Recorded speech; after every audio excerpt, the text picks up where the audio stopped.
This morning, I'm going to speak a little bit about the book and the author, Mark. And when I saw this passage for today, I was very happy because Mark gets overlooked a lot of the times. He doesn't have stories in there like Matthew and Luke do, having to do with the birth of Jesus.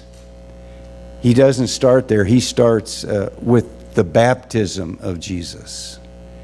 And so there are a lot of reasons why in our lectionary Mark isn't called upon. Another one is that he is short and choppy in the things that he says, and they seem to run one into another. Just like our lesson, the gospel lesson for this morning, I said I wasn't going to read those other verses because those are a whole nother issue. But he just runs them together, and then you have to know or think about when to stop with what you're reading. But Mark was quite a man. He didn't know Jesus. He never heard him speak. He was something else. He was the interpreter for Peter and the interpreter for Paul. Now, what this meant was he traveled with them. He traveled to Rome with Peter, and that's where he ended up writing his gospel, was in Rome.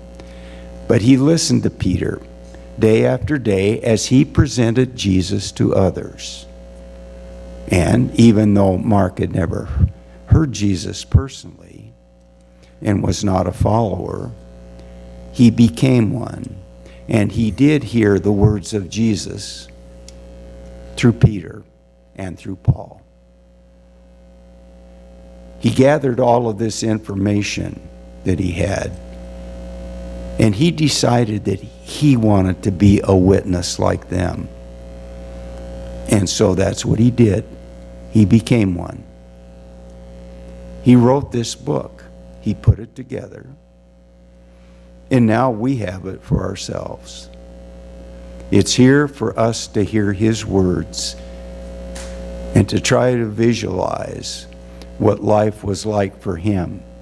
Now, to be an interpreter of Peter and Paul and Barnabas meant many things. One of them was he would go before them and he would make arrangements about where they were going to stay and what they were going to eat. And that was a part of the things that he did. And up until that time that his gospel appeared, nobody had really ever heard of him. He was somebody altogether outside of the story.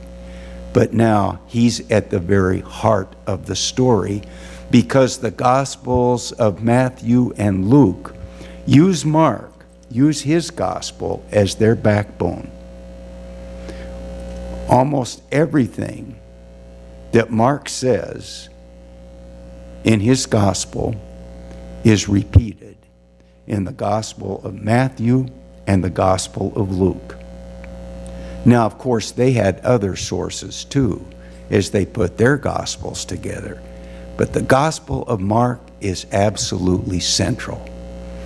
And here's what scholars have said about it, and it's real easy to understand why they said it. The Gospel of Mark is a passion story. You know, the last week of Jesus, it's a passion story with a long introduction. And the things that go on, picture Jesus as a colossus striding through the world. They're wonderful stories, and they are stories about miracles. Every time he performed a miracle,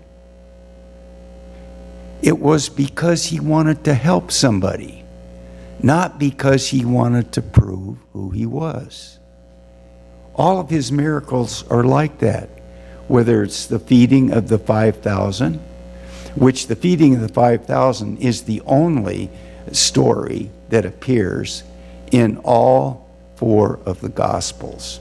Whether it's that or casting out demons, which is something that we have a hard time today getting a grasp on, or if it's healing people. Regardless, every time Jesus performed a miracle, it was to be a helper. Because those people that were surrounding him at that time, they needed help. And they came to him. Multitudes came to him. And they surrounded him. And they asked for what he had to give. And he fed them, and he healed them, and he cast out their demons. You get a feeling as you read through Mark that the world was a very tough place to live at that time. They said the people came like sheep without a shepherd, and they came to Jesus looking for something very important. Jesus also can be seen as he has what they call conflict stories. In other words, and our passage for today is one of those conflict stories.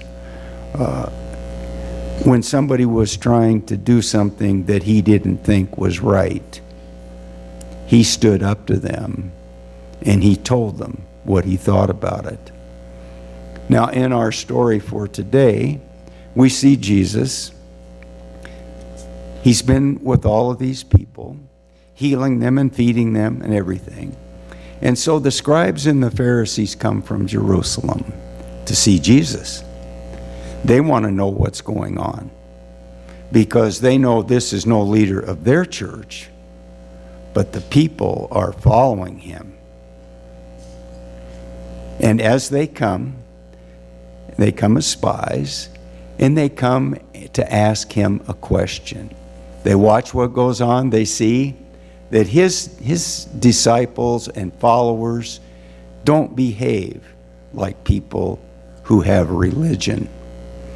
In other words, they eat with hands defiled, because that was a tradition of the elders in the Jewish church, that before you eat anything, you have to have a ritual washing. Now, granted, there weren't that many people who were really able to do that. But the scribes and Pharisees came to see Jesus because, as I said, they were spying on him. They wanted to find out something that he was doing wrong. And when they asked him that, why do your followers not listen to the elders and follow their tradition? And Jesus stopped.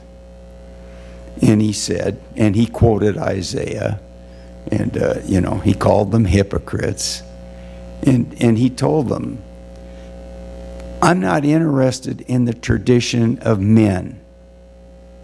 Life is real. I'm interested in the command of God. Now, while that command is not specified right here, the command is simple enough. God gives one command. I am the Lord your God. Love me with your heart, soul, and mind. And a second one like it, and your neighbors as yourself. That's what's important. The command of God, not the tradition of men.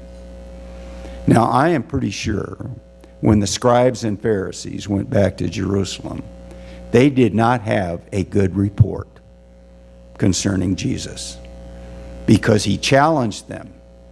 And you see in the book of Mark, Jesus challenged things over and over again that aren't right, because what he had on his mind was what was important: bringing help, aid, and assistance to people. And that's what he wanted to do.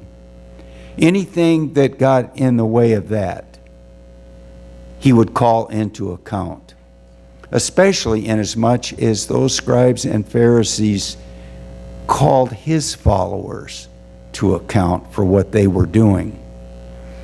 Every one of those followers was precious to him, and he was not going to listen as someone questioned their behavior in front of him.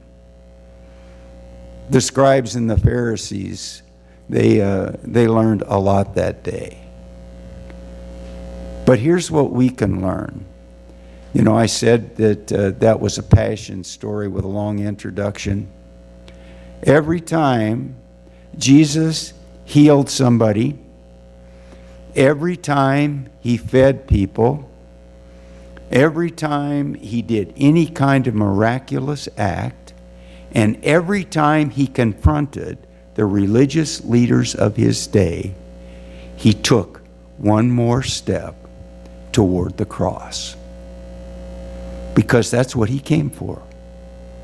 He came to die for us, his people, the people of God. And he let nothing get in his way. Now, all of the other Gospels present that same truth. They do. But for me, Mark is very special. Number one, because I had a professor who wrote a book about Mark. And I learned a lot from that book that I couldn't have learned from just reading the Gospel. He was kind of Mark's interpreter for me. And number two is the immediacy with which Jesus confronts us in that gospel makes all the difference.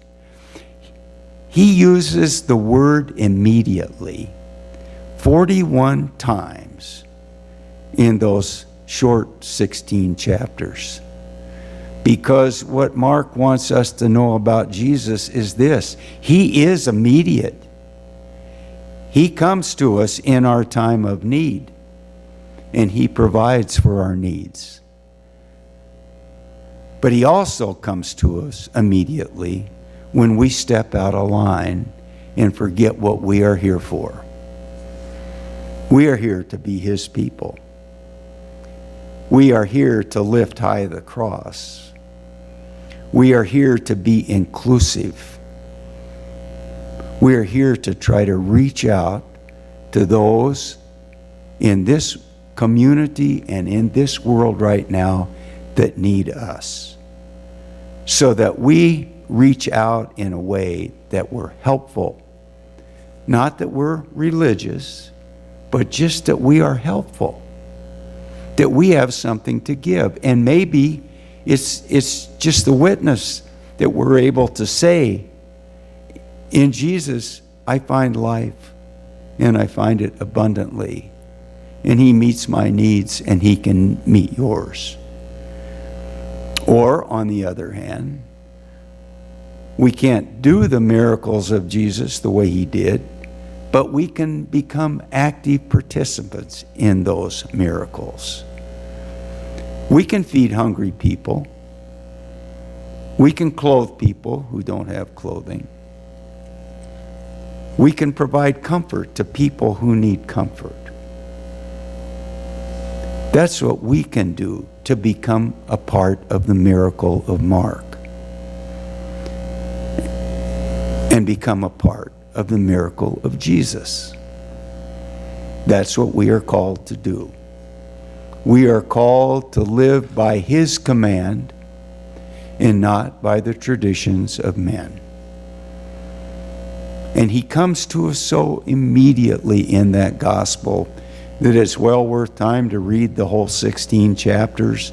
You know, just one piece at a time, because he switches so often you got to keep up with him. But it's always immediate. He confronts us right where we are, and we hear him. And even though Mark was unable to hear Jesus as he spoke, he heard somebody else talk about Jesus, and it changed his life. He heard Peter talk about Jesus. He heard Paul talk about Jesus. And through their testimony, he wrote the greatest book that has ever been written. He wrote the gospel called by his name. Now, it's interesting to read about Mark in some of the old historians. There's one of them, his name was Papias, and he was a bishop of Hierapolis, and he wrote about Mark. That was in the year 145. That was a long time ago. Mark's got a long history. And he said, he's the one that came up and said that he's the interpreter. That's what he did. He neither knew Jesus nor heard him, but he's the interpreter. Now, Mark interpreted Peter and Paul. He interpreted their words of Jesus and the stories about him. And he's interpreted them for us. And we need to be interpreters also. We need to be evangelists that carry that news that Jesus is here in the world and he confronts us in every way that he can. He asks us for help, meeting the needs of those who are unable to get help. And he asks for us to be able to lift our voice as witnesses so we can join with Mark and with Peter and with Paul of being what is known as the Viva Vox Evangelion, the living work of the gospel. And that's us. We're the people of God. We are the living word of the gospel. We have a whole lot of things to do, plenty to keep us busy right now.